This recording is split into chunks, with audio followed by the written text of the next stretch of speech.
Good morning, everyone. I wanted to go live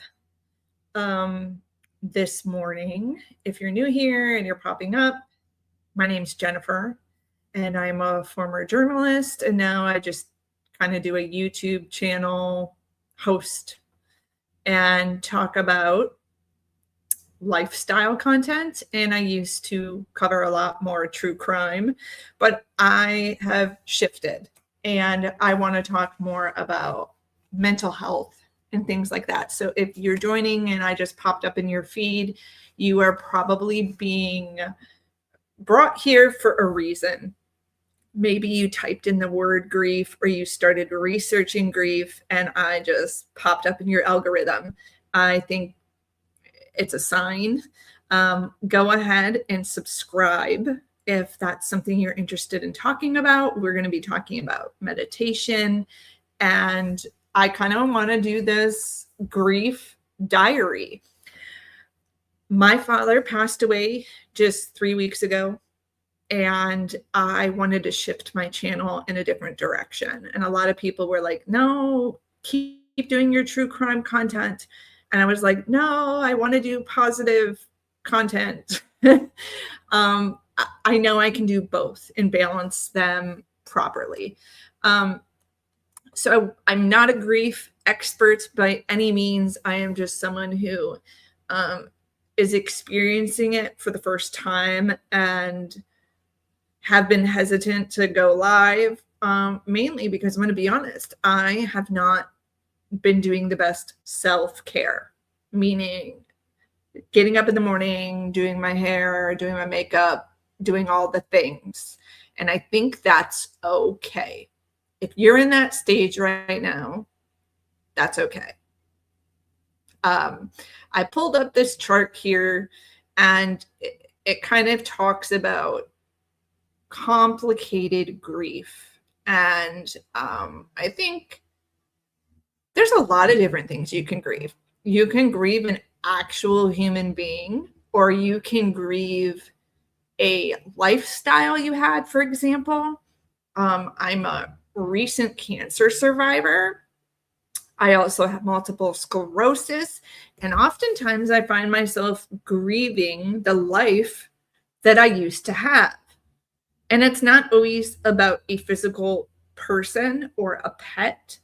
Grief can come in different forms. You could grieve losing a job, losing a friendship, a love. So those are the kind of things I want to chat about in these live streams and in these videos. One book that I've kind of attached to, it's just a simple read, and it's called Good Grief. And if you have not read it, I highly suggest it.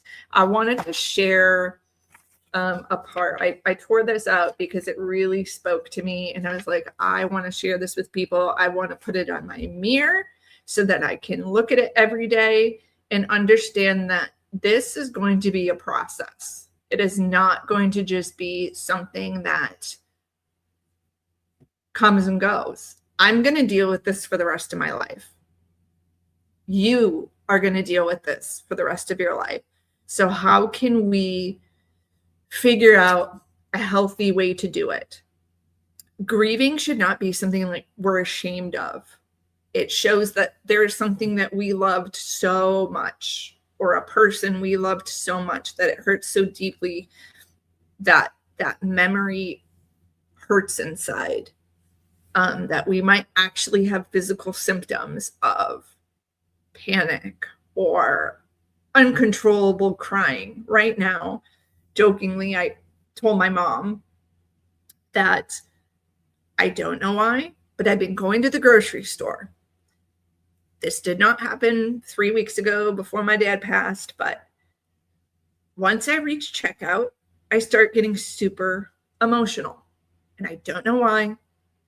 And by the time I get to the car, I'm crying and I'm in tears. There's nothing that's triggering me. There's nothing I'm seeing in the grocery store. I think it just might be the overwhelming fact of like going out of the house and I'm right there. I'm about to complete the task, and I'm kind of like, I did it. I did it. And I want you all to know, even if you got out of bed this morning and took a shower, that's enough. That's enough, and that is okay. It is. In society, we always put ourselves down for like laying around or sleeping because we think that we need to always be doing something because our society runs like so constant, right? It's okay to just like turn it all off. And we should. It's good for our brains. So do not beat yourself up. If you're watching this video and you've been laying in bed for 5 days and you haven't taken a shower, that's okay. Let's just set the goal that maybe tonight you'll take a bath. And if that's the most you do today, that's okay. Or maybe tomorrow you'll do it. But it's setting the intention and setting the goal and completing it, these small steps that we have to take. It's okay. Like I said, I'm not an expert. I am just someone learning as I go along. And we're going to learn together. If you join and subscribe and you're welcome in the chat. I would love if you want to drop a name in the chat of someone that you are grieving. Hey, Olga. Drop a name in the chat of someone you're grieving and put an emoji that makes you think of that person. Just do it. I think it'll make you feel good. You're remembering that person. You're thinking about them. And I think the most important part of all of this is we have to teach and train ourselves not to sit too long in our grief. I do want to read this little thing to you guys before I wrap up. I didn't want to do a long live stream. I just wanted to do like 10 minutes. It took a lot for me today to get up and do my hair and all that. And I had an interview with someone previously before going live. And I said, while I am dressed, showered, functioning like a normal person, I should go ahead and do this live stream that I've been meaning to do. So this was a passage from that book, Good Grief, which I really recommend. It's short. It's a short little read. At times like this, all we want to do is run away from life. The last thing we want to do is try anything new. We can think of 100 different reasons why we prefer to stay home and be gloomy rather than go out and be forced to be nice to people and think new thoughts. Such an attitude is natural. It's to be expected. We must not, however, wallow in our gloom, for it will only prolong our grief work. And to work through grief is hard work. There was so much to unpack in this for me that I just wanted to share. The part about trying anything new, I 100% agree with that. I think sometimes when someone passes or something passes, we want to keep that memory alive. We also feel this guilt, like we don't want maybe the person who's passed to feel like we've forgotten about them. So we like sit in this depression because we want to honor their memory, when in reality, they wouldn't want that for us. They would want us living our life and being happy. And I love this part. It says, I can think of 100 different reasons to stay home and be gloomy, which is so true, because over the past 3 weeks, I keep making excuses. I have a friend named Morgan. He is an acting friend of mine, and we've been meaning to get together to talk about some of the craft shows we want to do coming up. And I keep making excuses. It's cold out.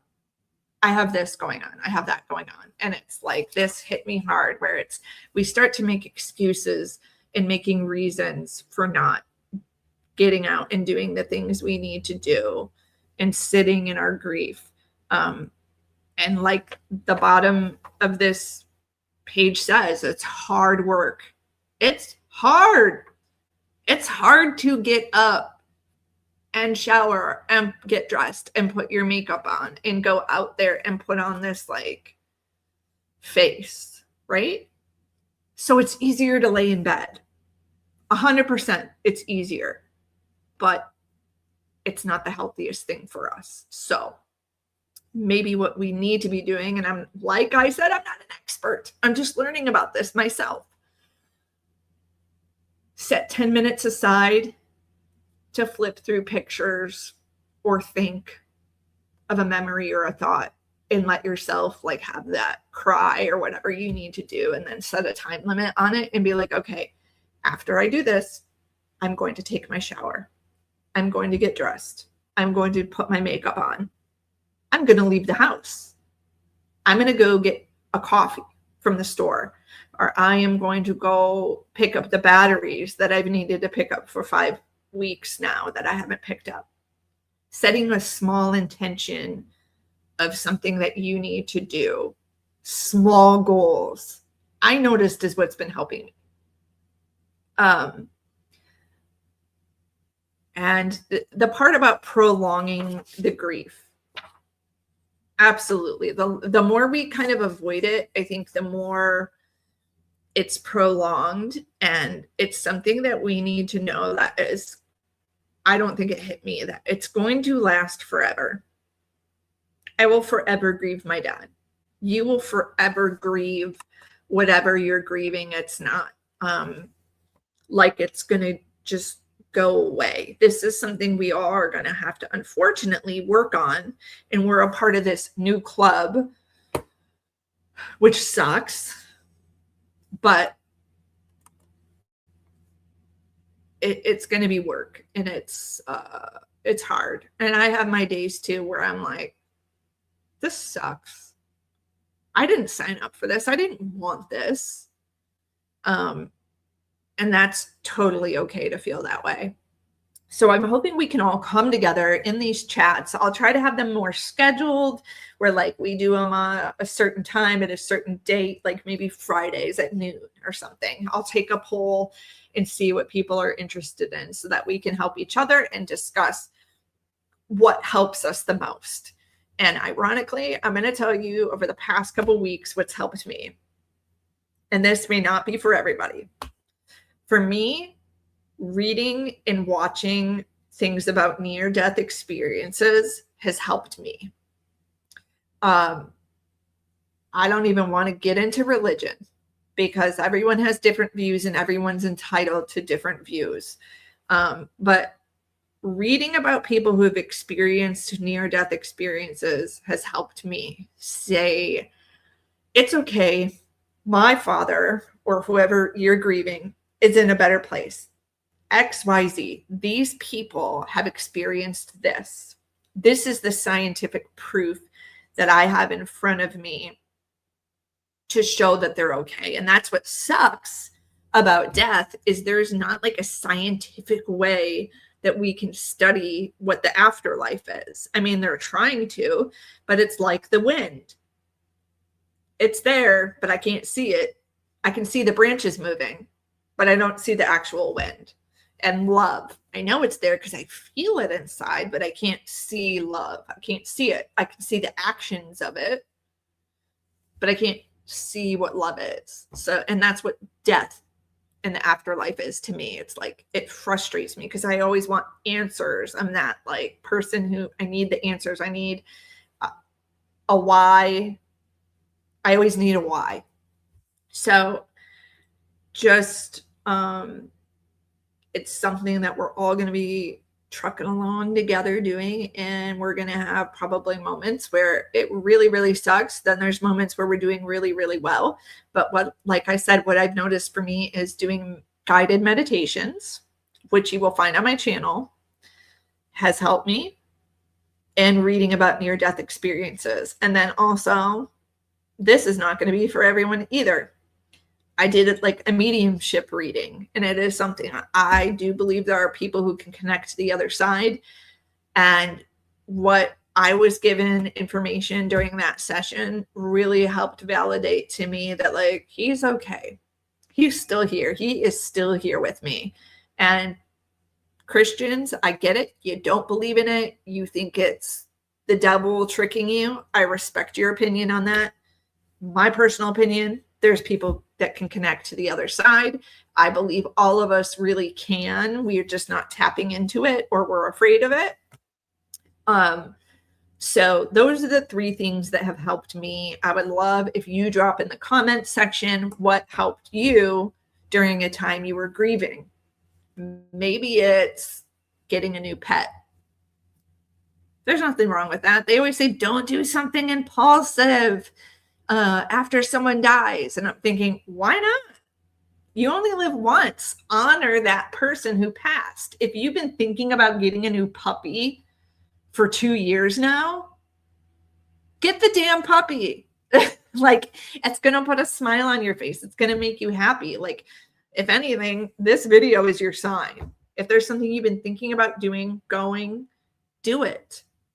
Honor that person and live your life to the fullest in the best possible way you can. I hope you guys will join me more. Please subscribe. Please give this video a thumbs up because it'll send it out into the algorithm.